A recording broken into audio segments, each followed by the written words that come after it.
গ্রীসে ব্যাপক বর্ণাঢ্য জমকালোভাবে আহ্বায়ক কমিটি কর্তৃক ও বিপুল সংখ্যক প্রবাসীদের উপস্থিতিতে বিএনপির ৪৭তম প্রতিষ্ঠাবার্ষিকী উদযাপন।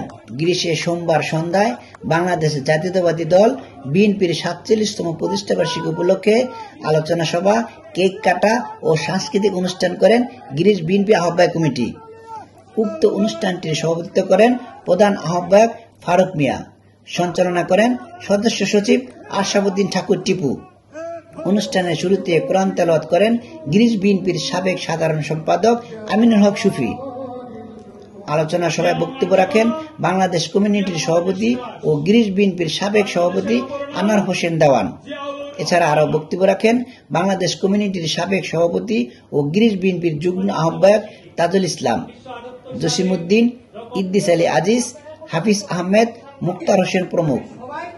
বক্তারা শহীদ প্রেসিডেন্ট জিয়া রহমানের দল গঠনের উদ্দেশ্য, দেশপ্রেম আদর্শ, দেশনেত্রী বেগম খালেদা জিয়া ও ভারপ্রাপ্ত চেয়ারম্যান তারেক রহমানের নেতৃত্বে বিএনপিকে আরও শক্তিশালী করার আহ্বান জানান। তারা প্রবাসী থেকেও তারেক রহমানের ঘোষিত ৩১ দফা কর্মসূচি বাস্তবায়নে বাংলাদেশের জাতীয়তাবাদী দলের দেশের গণতন্ত্র ঐক্যবদ্ধ থাকার অঙ্গীকার ব্যক্ত করেন। আলোচনা সভা শেষে এক মনোজ্ঞ সাংস্কৃতিক অনুষ্ঠান অনুষ্ঠিত হয়।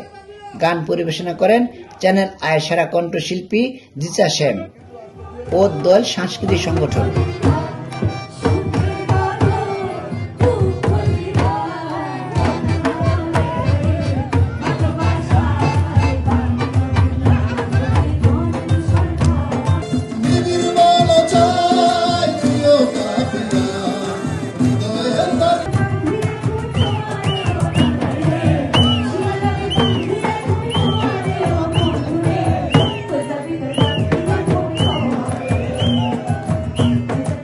গ্রীসে বেড়ে ওঠা বাংলাদেশি শিশু কিশোররা চিত্রাঙ্কনের প্রতিযোগিতায় অংশ নেন।